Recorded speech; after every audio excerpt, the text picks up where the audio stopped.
hours a day you waste or how many hours a week you waste. And the classic answer is something like 4 to 6 hours a day. You know, inefficient studying, watching things on YouTube that not only do you not want to watch, that you don't even care about, that make you feel horrible about watching after you're done.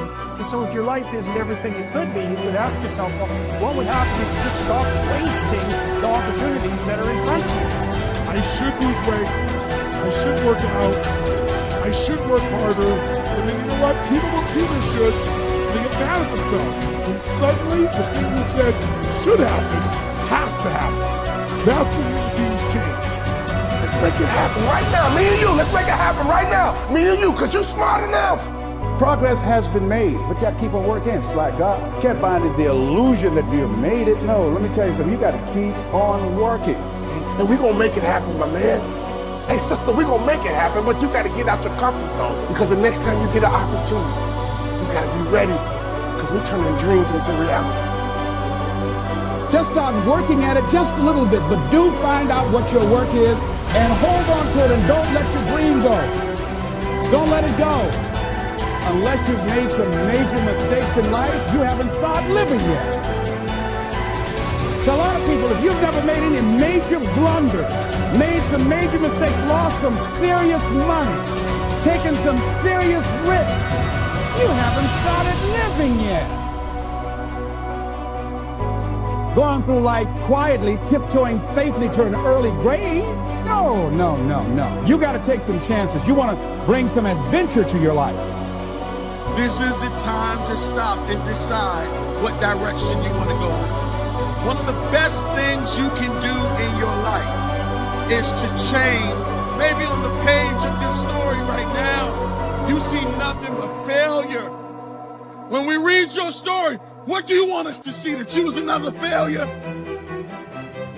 What do you want us to read when we read your story? That you quit? What do you want us to read when we read your story? That you gave up? That you threw in the towel? But here is what we're going to do. We're getting ready to turn the page, because when you turn the page, you get ready to write a new story. Now is the time where you're going to begin to open up your mouth and declare that I'm going to build a legacy. Waste no more time arguing what a good man should be.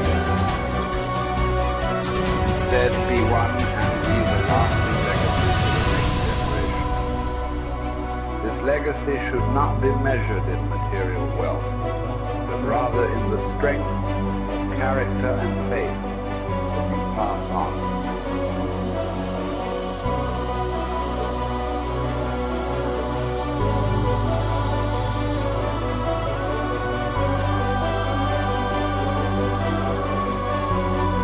I genuinely am a force to live in the world. You may not understand that yet, but you will eventually.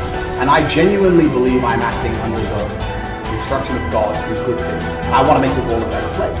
I genuinely believe my legacy is a good legacy. And I believe that eventually, when the legacy media catches up, they're going to understand I'm a good, positive influence. I think a man should have absolutely no interest in whether he's actually happy. If I wake up and I'm unhappy, I will do the exact same things as if I am happy. I will go to the gym the same. I will work the same. How I feel has no impact on how I live my life. I don't think happiness as an index is a healthy view for a man to have on life success. If you're waking up and going, oh, am I happy, am I not? You're looking at life wrong. I think of a man, if you put happiness if you move it down the scale, right? And you start looking at, am I successful? Am I competent? You know, am I achieving things? Am I respected? If you start to look at these indicators of your life, you're going to end up being happier without actually analyzing if you're happy or not. But we talk about weak men. This is what's scariest about this entire agenda they're trying to purport. Because their ideas, like the feminist idea and like the mainstream idea and like Logan Paul's ideas, all their ideals is if we weaken men, then if they become weak enough, they'll no longer be a threat. And I argue that point absolutely. I think the most dangerous men on earth are the weak men. I think inside of every single man, we're born with a fire inside of us that we do not control can destroy ourselves and other people. And if you look at men who have no emotional control, because that's what they're trying to teach us to have, to say, listen, you're a man, you're allowed to just cry all the time and have no emotional control, no stoicism, just react to your emotions. Do you know what happens when you tell men to just react to their emotions? Anger. You have school shootings, you have rape, You have violence. That's what happens when you tell men to have no emotional control. These school shooters are kids with no emotional control. Rapists are men with no emotional control. Violence and the bullshit you see on the street are men with no emotional control. Telling men to not be stoic is going to create a breed of violent young men who have no emotional control, can't control their emotions, and act out on them. That is absolutely not more dangerous to society than me coming along and saying, listen, I don't give a how you feel. It doesn't matter how you feel. You have duties and you have responsibilities as an adult. You must comply and act a certain way regardless of how you feel. That is better for society as a whole, especially as I'm only teaching the tenets of, listen, go to the gym anyway. It doesn't matter. You don't feel like it. Go anyway. Listen, your girlfriend left you. Your heart's broken. You're not allowed to stalk her. She doesn't want you. Get the over it. What I'm saying is good for the world. They're saying, no, act out your emotions. Cool, you're creating stalkers, rapists, and school shooters. These people are fucking dangerous. Knowing yourself is the beginning of all wisdom. Simplify your life. Don't waste the years struggling for things that are unimportant. Don't burden yourself with possessions. Keep your needs and wants simple and enjoy what you have. Don't destroy your peace of mind by looking back, worrying about the past. Live in the present. Simplify. Our life is what our thoughts make it. Do every act of your life as if it were your last. In a word, your life is short. You must make the most of the present with the aid of reason and justice, since it is possible that you may be quitting life at this very moment. Govern every act and thought accordingly. Adapt yourself to the life you have been given and truly love the people with whom destiny has surrounded you. If you accomplish something good with hard work, the labor passes quickly, but the good endures.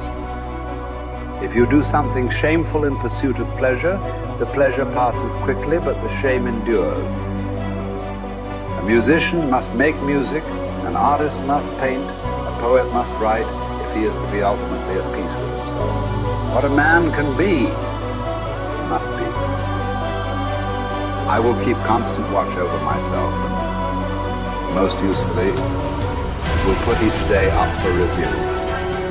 For this is what makes us evil, that none of us looks back upon our own lives. We reflect upon only that which we are about to do, and yet our plans for the future descend from the past. Excellence is never an accident. It is always the result of high intention, sincere effort, and intelligent execution. It represents the wise choice of many alternatives. Choice, not chance, determines your destiny. All human beings seek the happy life, but many confuse the means. For example, wealth and status, with that life itself. This misguided focus on the means to a good life makes people get further from the happy life. The really worthwhile things are the virtuous activities that make up the happy life, not the external means that may seem to produce it. Mark how fleeting and paltry is the estate of man. Yesterday in embryo, tomorrow a mummy or ashes. So for the hair's breadth of time assigned to thee, live rationally and part with life cheerfully, as drops the ripe olive extolling the season that bore it, and the tree that matured. Spend your brief moment according to nature's law, and serenely greet the journey's end as an olive falls, when it is ripe, blessing the branch that bare it, and giving thanks for the tree that gave it life.